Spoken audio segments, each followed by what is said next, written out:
मी पराग बरोबर एका बाजूला गेले. निवांत कोपरा पाहून आम्ही बसलो. सॅमी आणि चैतन्य माझ्याकडे पाहत आहे याची मला कल्पना होतीच. हां बोल, काय म्हणतोस? मी विचारले. नानावटी तुला रोल द्यायला उत्सुक आहे, पराग म्हणाला. मी म्हणाले. मी हो म्हणाले खरी, पण चैतन्याची तापलेली मुद्रा आणि त्याचे बोलणे मला आठवले. सली नानावटीचा स्त्रियांच्या बाबतीतला लौकिक काही चांगला नव्हता, पण मला त्याची विशेष फिकीर वाटत नव्हती. आपलं वागणं चोख असलं म्हणजे आपली छेड काढण्याची दुसऱ्याची हिंमत होत नाही, अशी माझी श्रद्धा होती. आणि शिवाय चैतन्याला तो माणूस आवडला नाही म्हणून मिळालेली संधी का घालवावी? नाहीतरी तो आपलं कुठे ऐकतो? आपण विरोध केला तरी तो रीताला रोल देणारच आहे. मग मी तरी माघार का घ्यावी? उलटसुलट विचारांनी माझ्या मनात गर्दी केली. प्राजक्ता, तू काहीच बोलत नाहीस, परागने आधिऱ्या स्वरात विचारले. कुठलाही मोठा निर्णय घेताना विचार करावाच लागतो. बघ बुवा, अशी संधी काही वारंवार येत नाही, पराग म्हणाला. तू मराठी सिनेमात रोल केला आहेस ही गोष्ट खरी, पण हा काही मराठी पिक्चर नाही, हिंदी सिनेमा आहे आणि त्यातही हिरोईनचा रोल. तू म्हणतोस ती गोष्ट काही खोटी नाही, मी म्हणाले. हे तुला पटतंय ना, मग विचार कसला करतेस? पण माझ्या मनाचा मात्र अद्याप ठाम निर्णय होत नव्हता. दिग्दर्शक कोण आहे? मी विचारले. त्याचा चेहरा एकदम उजळला. रवी मेहरा, तो उत्तेजित स्वरात म्हणाला. मला विस्मयाचा धक्काच बसला. रवी मेहराचे नाव मी ऐकून होते. त्याचे काही चित्रपट मी पाहिलेही होते. अतिशय कलात्मक आणि उच्च दर्जाचे त्याचे दिग्दर्शन होते. त्याचे अनेक चित्रपट बॉक्स ऑफिसवर हिट गेले होते. हिंदी चित्रपटसृष्टीत त्याचा नावाचा दबदबा होता. हो, आणि महत्त्वाची गोष्ट म्हणजे सली नानावटीजवळ त्यानेच तुझ्या नावाची शिफारस केली आहे, पराग म्हणाला. माझ्या कानावर विश्वास बसेना. किंबहुना पराग काहीतरी सांगत आहे अशी माझी भावना झाली. मी मराठी सिनेमात लहान सहान भूमिका केल्या होत्या, ही गोष्ट खरी, पण नजरेत भरावे असे रोल मिळाले नव्हते. आणि तरीही रवी मेहराने माझी शिफारस करावी ही आश्चर्याची गोष्ट होती. त्यांनी माझी शिफारस कुठल्या आधारावर केली? मी शंकित स्वरात विचारले. तुझी 1-2 नाटकं त्याने पाहिली आहेत. या चित्रपटातील रोलमध्ये तू परफेक्ट बसशील अशी त्याची ठाम समजूत आहे. मी त्याच्या बोलण्याने बावचळले. रवी मेहरासारख्या श्रेष्ठ दिग्दर्शकाने माझी शिफारस करावी हा माझा बहुमान होता.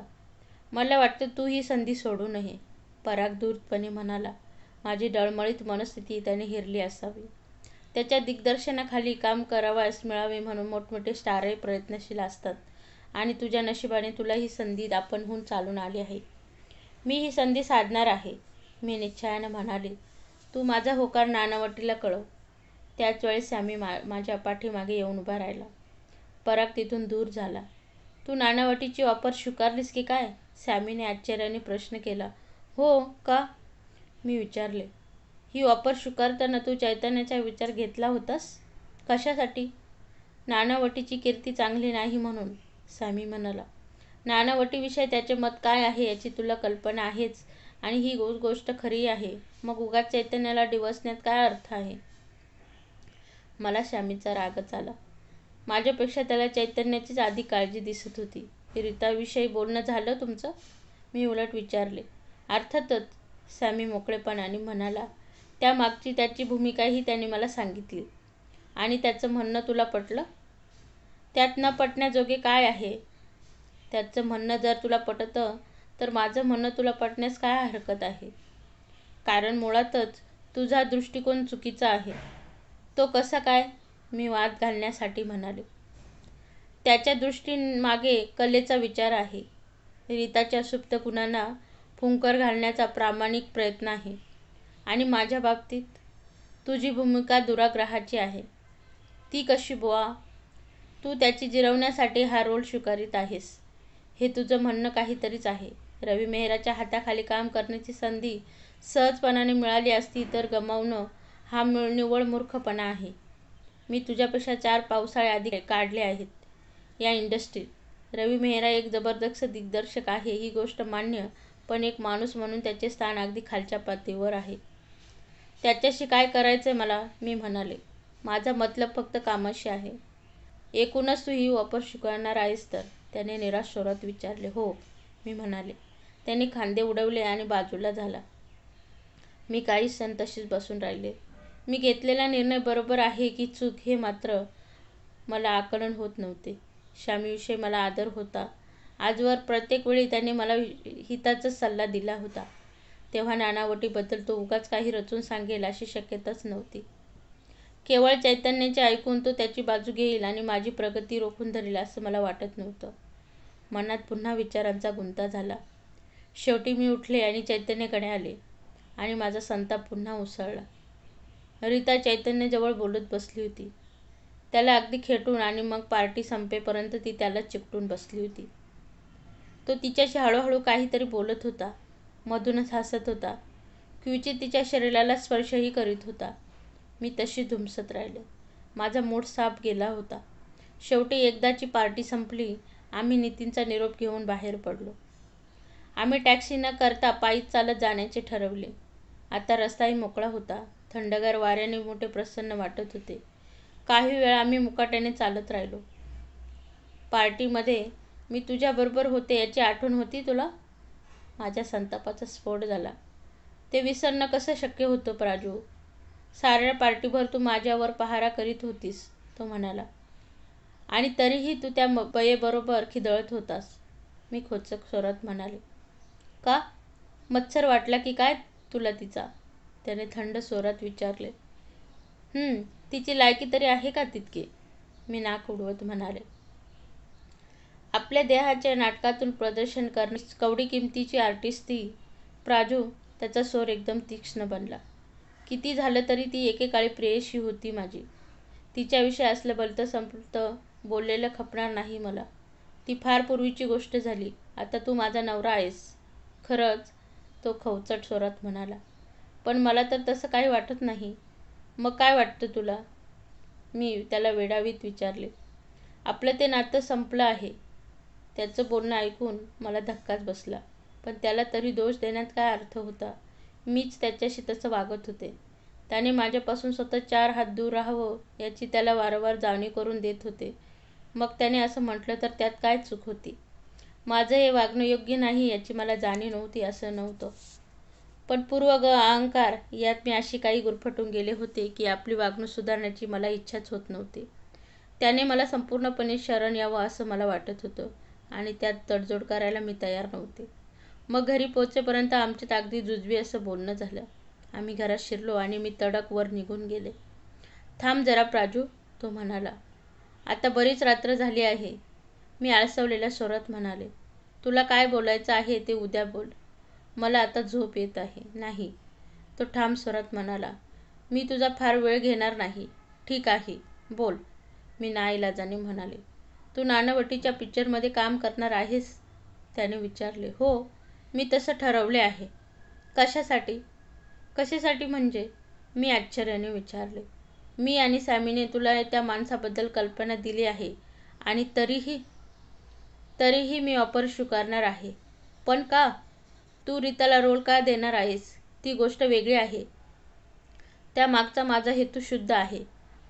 मला नाही तसं वाटत. मला अजूनही वाटतं तू त्याला नकार द्यावास. पण का? कशासाठी?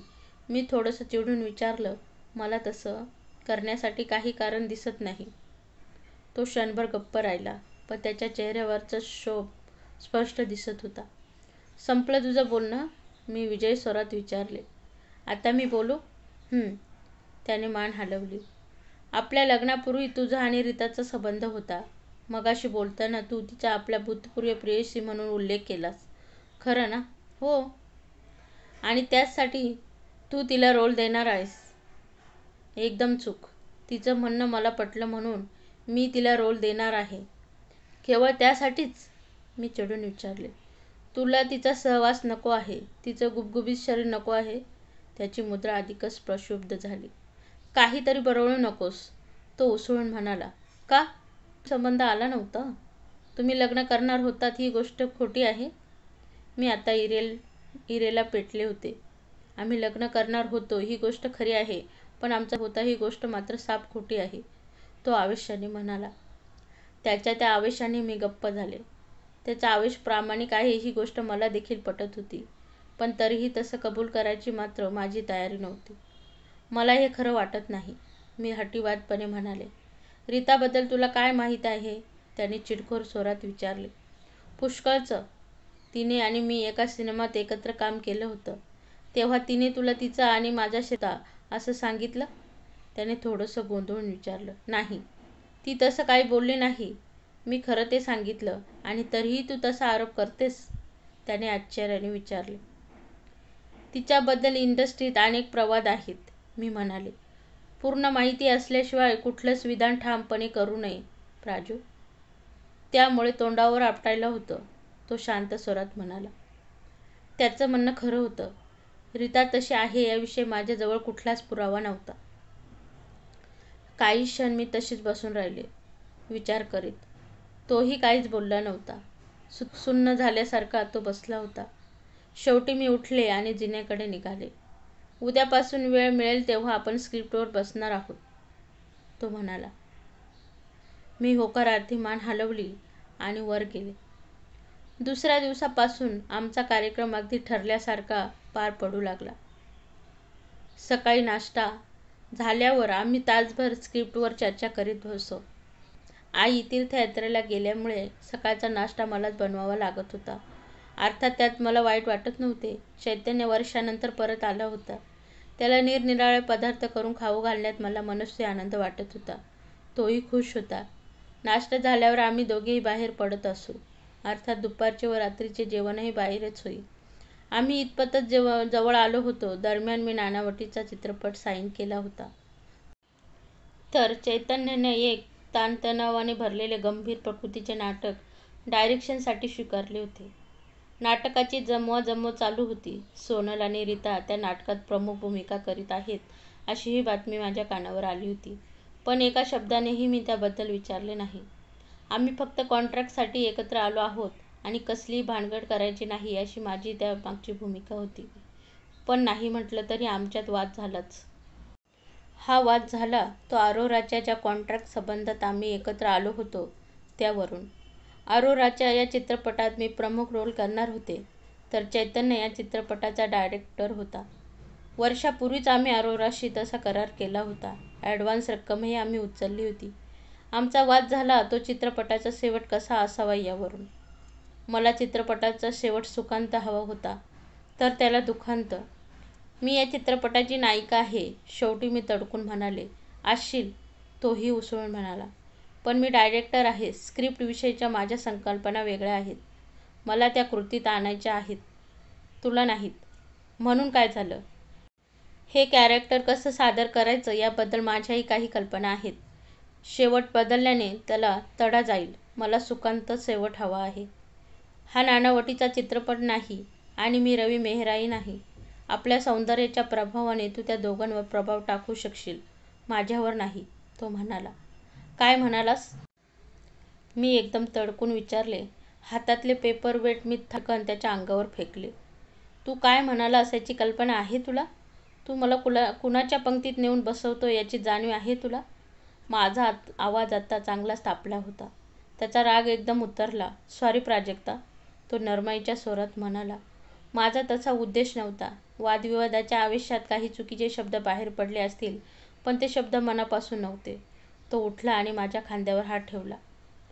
मी त्याचा हात झटकून टाकला. दूर हो आधी, मी ताडकन म्हणाले. तू त्याबद्दल मला माफ करणार नाहीस? त्याने आर्त स्वरात विचारले. मला एकदम त्याची दया आली. ठीक आहे, मी म्हणाले. त्याचा चेहरा उजळला. काही वेळा आपण उगाचच भांडतो, तो म्हणाला. त्याचा आता मी परिमार्जन करणार आहे. ते कसं? मी विचारलं. मी तुला आता जेवायला नेणार आहे, तो म्हणाला. मला एकदम बरं वाटलं. तर मित्रांनो, कहाणीचा आजचा भाग कसा वाटला कमेंट्समध्ये नक्की सांगा आणि आवडल्यास लाईक करा, शेअर करा आणि महत्त्वाचं म्हणजे चॅनलवरती जर तुम्ही नवीन असाल तर चॅनलला सबस्क्राईब नक्की करा. धन्यवाद.